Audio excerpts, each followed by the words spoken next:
talk about today is just reading and analysis, and we're specifically going to focus on poetry because, in theory, you should have already read the first story. How many people have read the first story? 1, 2, yeah. Have you read it, Josh? No, I was too busy last night. That's okay. So what's going to happen today is we're going to talk about the poem Hate, which is the second thing you have to read this week. And then hopefully we should have a little time in class, and you should be able to work on that question. But if you haven't read the first story yet, then you won't be able to work on the question, so you can use the time in class to backtrack and work on that first story. Okay. So this week, I've asked you to do some stuff for me, and one of which is I wanted you to do some predicting, right?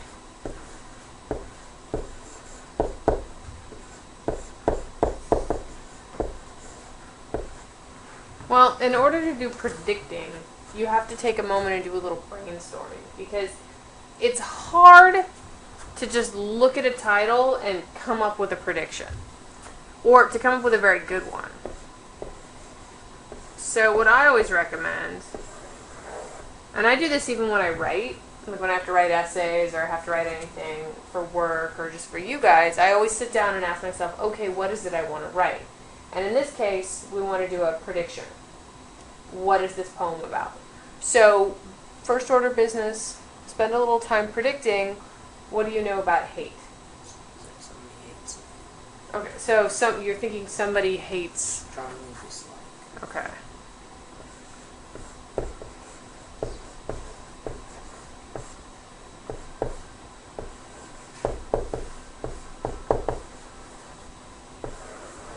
What do you got, Ben?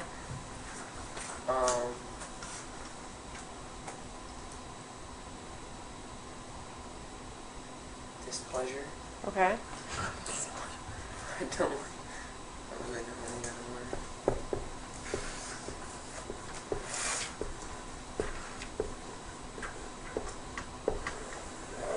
Okay, how does it make you feel, the word hate? Is it a good word? Is it a bad word? Awful. Awful word.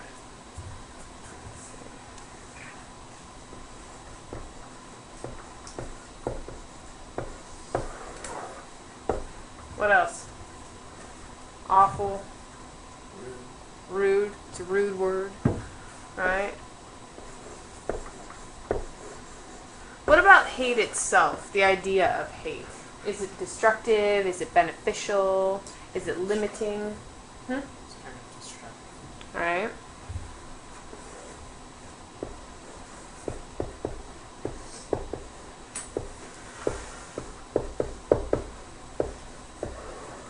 It's a destructive word. Anybody else? It's like harsh. Yeah. It's a harsh word.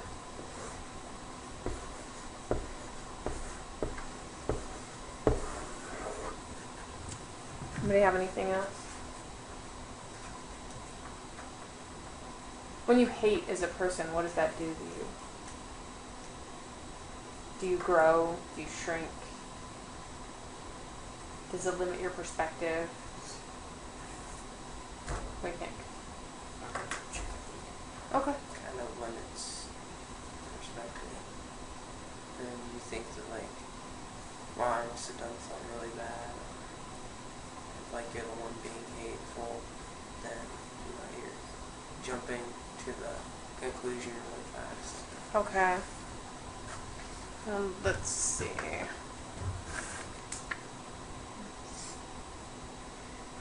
Maybe hate.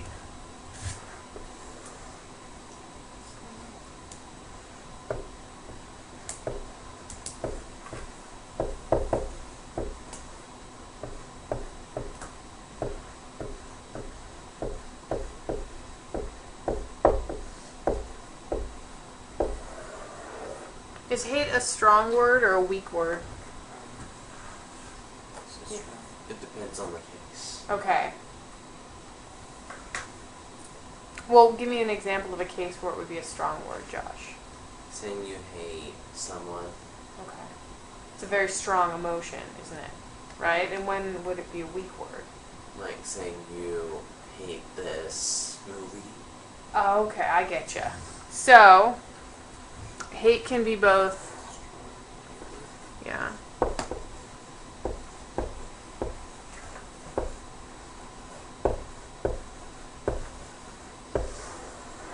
Strong when it's directed outwards. I hate you. They hate me. That would be big, right? That would be hate in caps. But when you say something like, I hate this movie, it's not a very good way to describe anything. It doesn't really tell me how you feel about anything. That would be just, hate in lowercase letters. What do you think, Patrick? I haven't heard much from you. Intolerance. Intolerance is a good one for hate.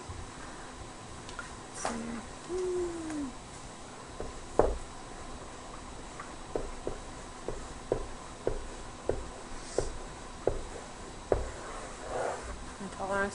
What happens with hate? Is hate infectious? Can it spread through people? Yeah, do you agree with that?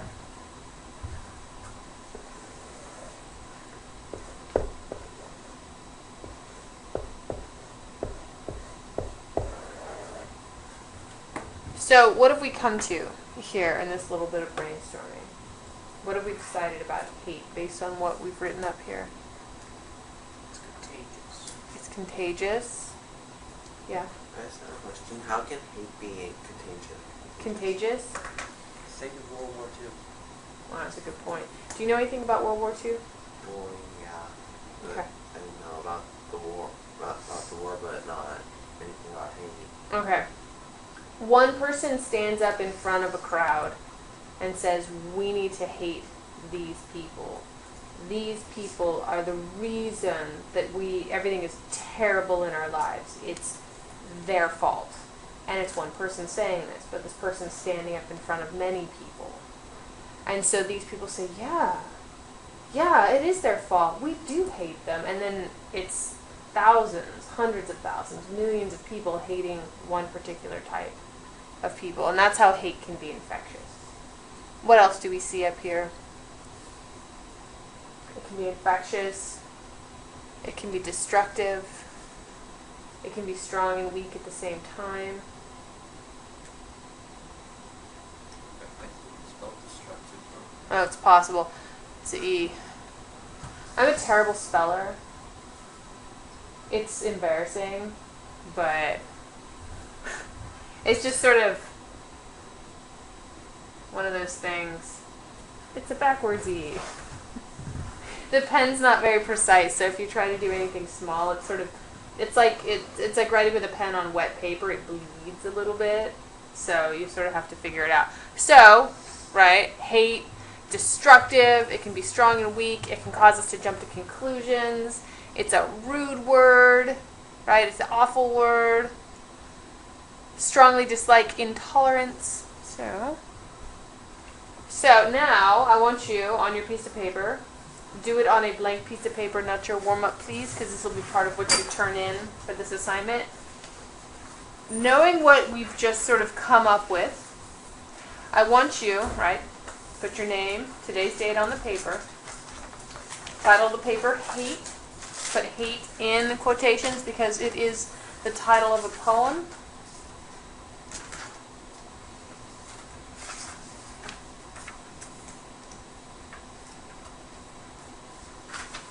On the left-hand side, write prediction, colon.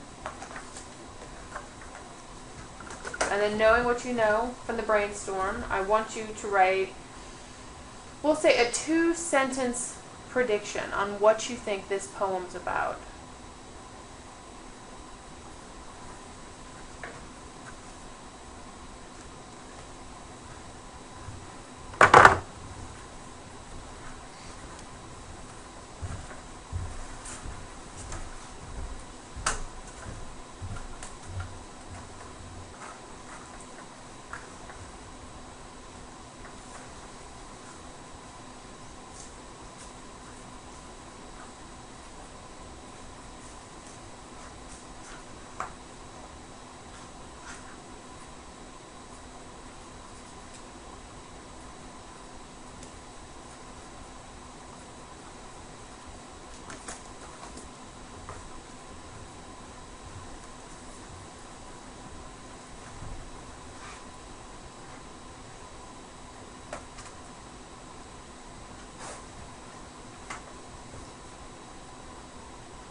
comes to predictions, just kind of let your mind, just let it go sort of, I don't know, limp and open, and just let everything sort of flow into your brain.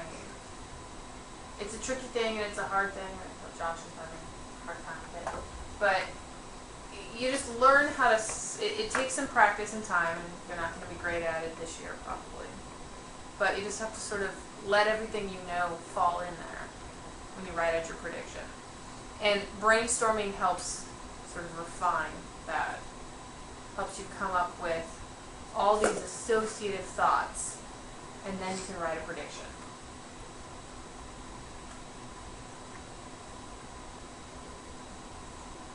And you can even try, Josh, just based on your knowledge of the word hate, what do you think the poem will be about? Do you think it'll be about hate itself? Do you think it'll be about an incident where the poet experienced hate? Those are all valid predictions.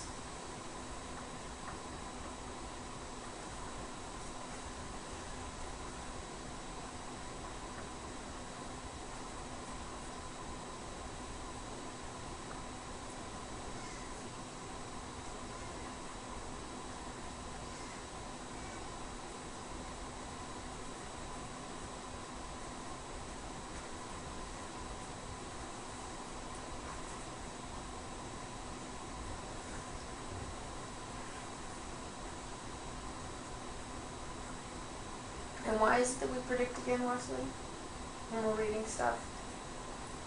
Just to make like a guess on what you think the story is. Alright, to make a guess. And what's the other reason, Ben?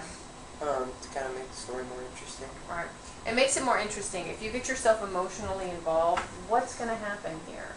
If you ask that question before you begin reading things, you're going to find that you have more investment in what you're reading, and you also have more of a desire to get to the end of it. So, what do you got, Josh? Prediction. I heard that this poem will be about how hate can be a powerful word. Okay, right. This poem will be about how hate can be a powerful word. What do you have, Wesley? I think this poem is about hating someone or something is a powerful word and a mean word to use or to some people. Okay. Ben? I think this poem is obviously going to be about hate, and how hating is bad. Okay. Patrick? I think it might be about all of the negative emotions that exist, including hate. Okay. I also think it might be related in some way to the story Poison. Okay. That's a good point, right? It might in some way be related to the story Poison because it's all sort of lumped together. Are anybody's predictions wrong? No. They're fine. You can write whatever you want for your prediction because it's you. It's you getting involved in whatever's happening, and your prediction is valid. Like, you need to go back and evaluate it when you get to the end. You know, did I make a strong prediction? Was my prediction right? Was it wrong? And how come? And that's just part of your reading process. Okay, so grab a book, page 90. Page 90.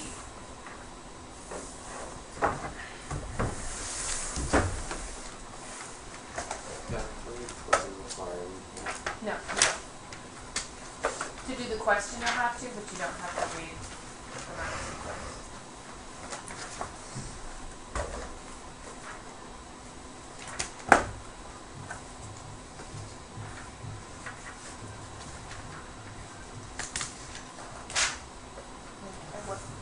You got it, Josh? Okay, go ahead and follow along while I read it the first time. When you read your poem for the first time, how do you read it? Remember? Out loud. What? Definitely out loud. Everybody remember? Without a goal. Yeah. First time, right? You're going to want to read it without a goal or intention.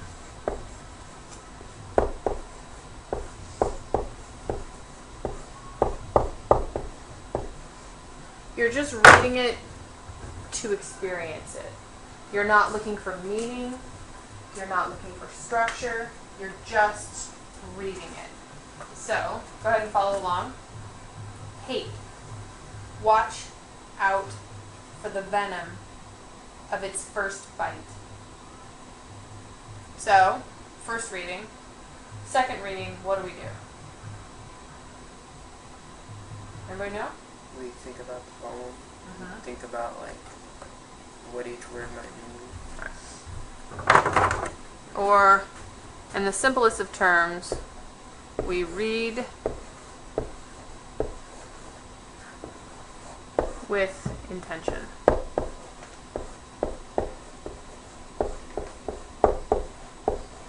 That's when we start doing the work. That's when we start pulling it apart. So let's take a look at it again. Hate. Watch out for the venom of its first bite. Are there any words that anybody doesn't understand? That's the first order of business. This one's pretty simple, so I'm assuming no. Right?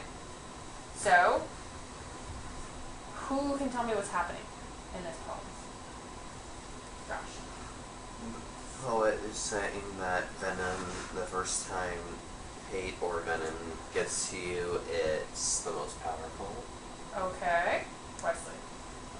It's like the worst What part is of the first, like, part of heat is like the worst feeling. okay? Ben. Like when it says, watch out for the venom. Like the venom is the hate, and then the first bite is like the people like hating you or something, hating on you. Okay. What do you think, Patrick? I was actually thinking the next sense. Okay, so we've got hate itself.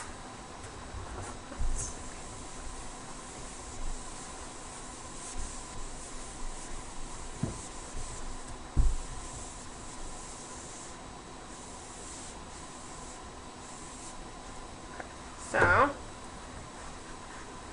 what do they associate hate? What does the poet associate hate with? It's like a rattlesnake. But does he say rattlesnake? Right? They give you this picture of a rattlesnake, so it helps you draw up that image. But does anywhere in the poem say rattlesnake? What does it say? Right.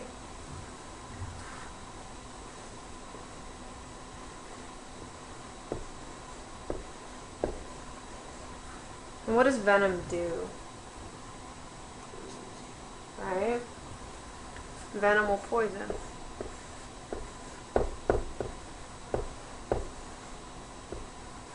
It gets in your body, courses through your veins, and what will that poison eventually do? Right?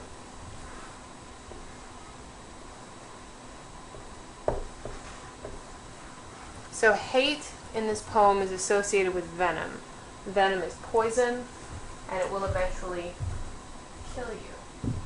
So, what is, when he says first encountering hate, what does he associate that first encounter with?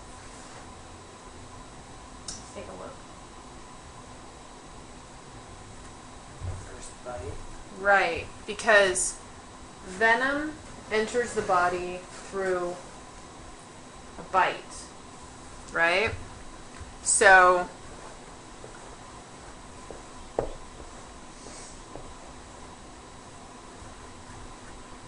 your first experience, or any experience, but in this case we'll just go with the first experience.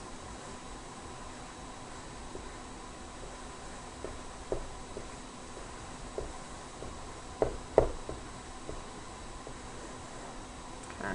So hate, we experience hate as someone would experience venom, something nasty, something unpleasant.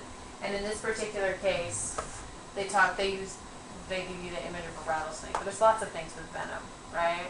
Black widow spiders, all kinds of things that sting, things that bite, they have venom. So envision like the hate, you become infected with hate as one becomes infected with venom. And the venom, does it make you stronger or does it make you weaker? Right? Venom is going to make you weaker.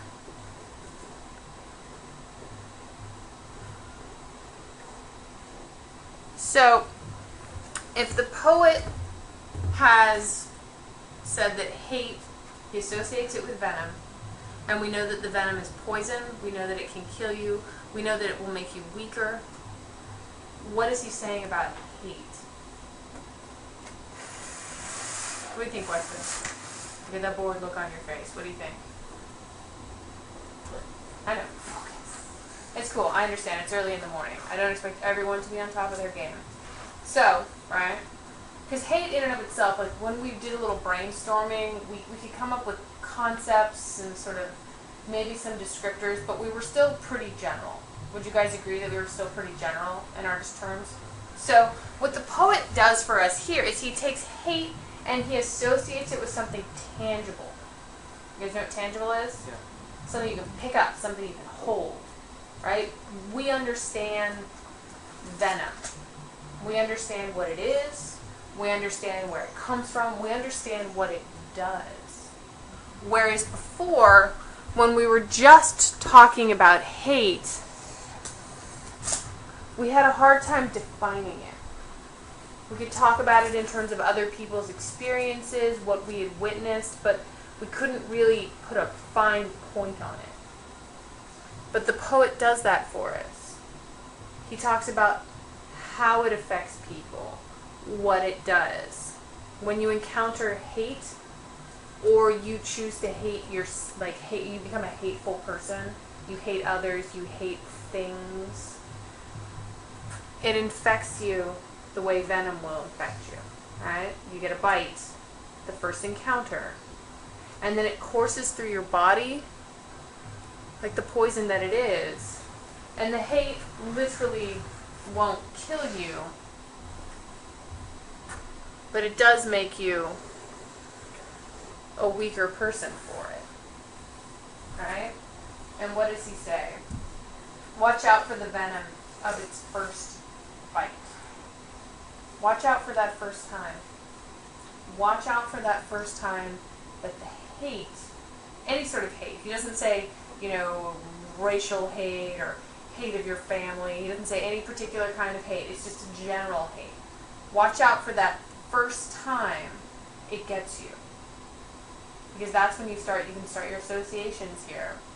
Because the first time you get bitten by something, and you talk to anybody who's ever been bitten by anything that's poisonous, you never get over it, really. You have a scar, and you're generally a weaker person for it. It's just how it happens. And in this case, the poet's saying the same thing about hate. Poetry isn't something, this is a pretty simple one, but poetry isn't something that you can just get the first time. And a lot of people, the first thing that comes out of their mouth is, I hate poetry. It's hard. There's nothing easy about it. You have to be willing to spend time with it. You have to be willing to pick it apart. And that's what we're doing here. We're picking it apart. I like to draw pictures so I can really visually see how everything is related to itself. Some people don't. Some people don't need pictures. I find this to be very, very helpful. So, now your job, and this is the second thing that you're supposed to do for me on all your stories today. That's the third piece. You need to write me a summary. This is a short poem, so it doesn't warrant that you need to go stanza by stanza. But I would like you to write a 2 to 5 sentence summary of this poem. Make sure you get the key ideas, and make sure that you don't bring in any outside information that's not present in the poem. That's the key part of analysis. As we move forward and we read longer things and more complicated things, you have to make sure that when you're analyzing, you're not adding more information than is available within what you're reading.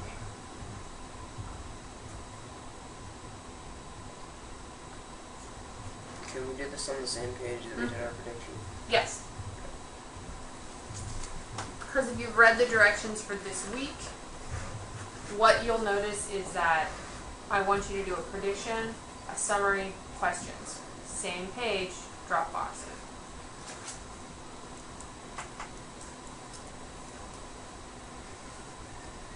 Go ahead.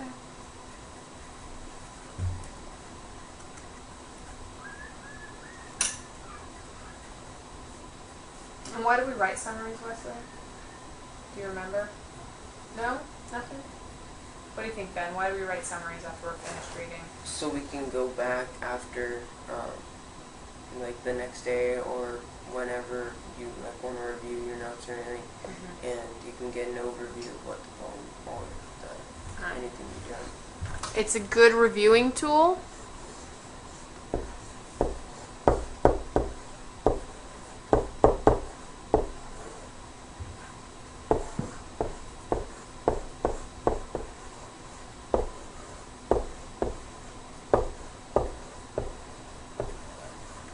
And there's one other reason. Do you remember, Patrick? No? No one?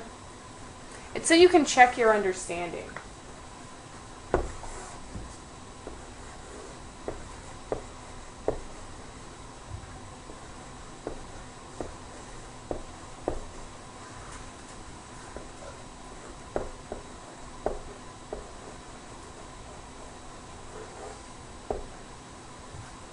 As a reader, you need to be willing to pause after you've completed reading something and really ask yourself, can I summarize this?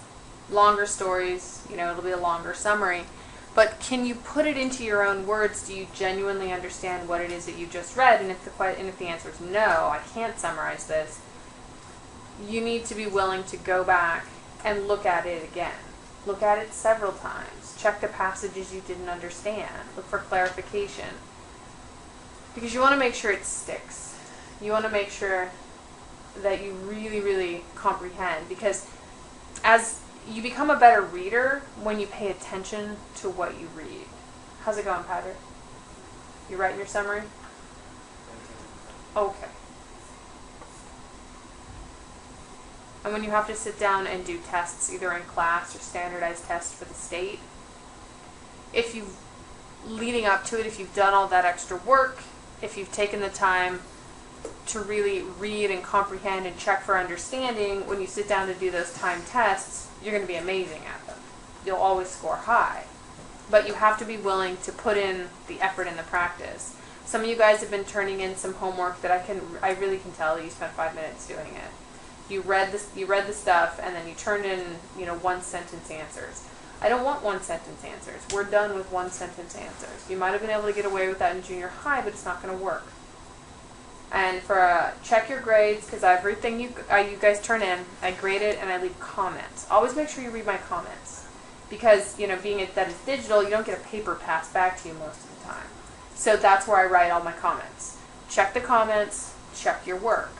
If I wrote something like, please redo this, turn it in by next week, take the time to redo it, because you can up your points. You won't never get full points on it for turning it in again, but you will get a better grade on it. And it's worth it. I'm always willing to let you redo something if you don't feel you put your best effort into it. So what's your summary, Wesley? Story of saying, watch out for the hate of someone, and the venom from this person is dangerous and deadly. Okay, is it a story? The poem. Right. What do you got, Ben? The poem Hate is about venom, which is hate, and the first bite being you getting hit by the hate and how it feels. Okay. Did you get something, Patrick, or you just... Okay, I want you to have something by the end of today. What do you got, Josh? Anything? I've got the first sentence. Okay.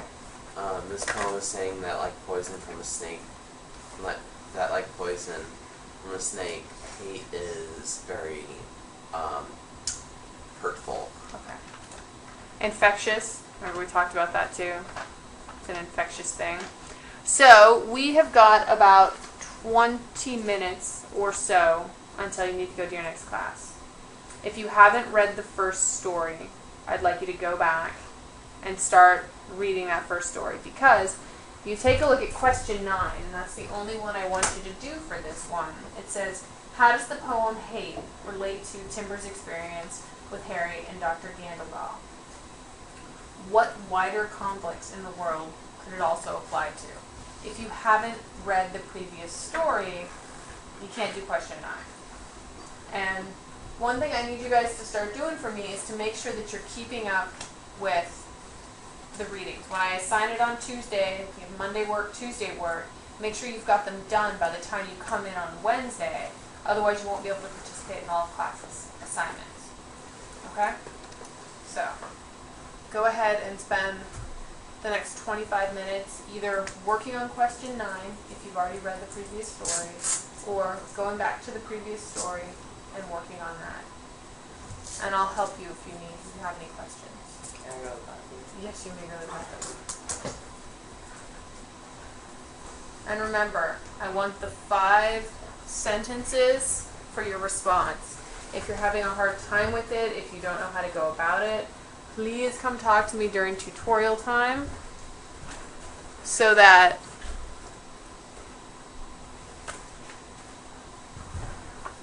we can work it out.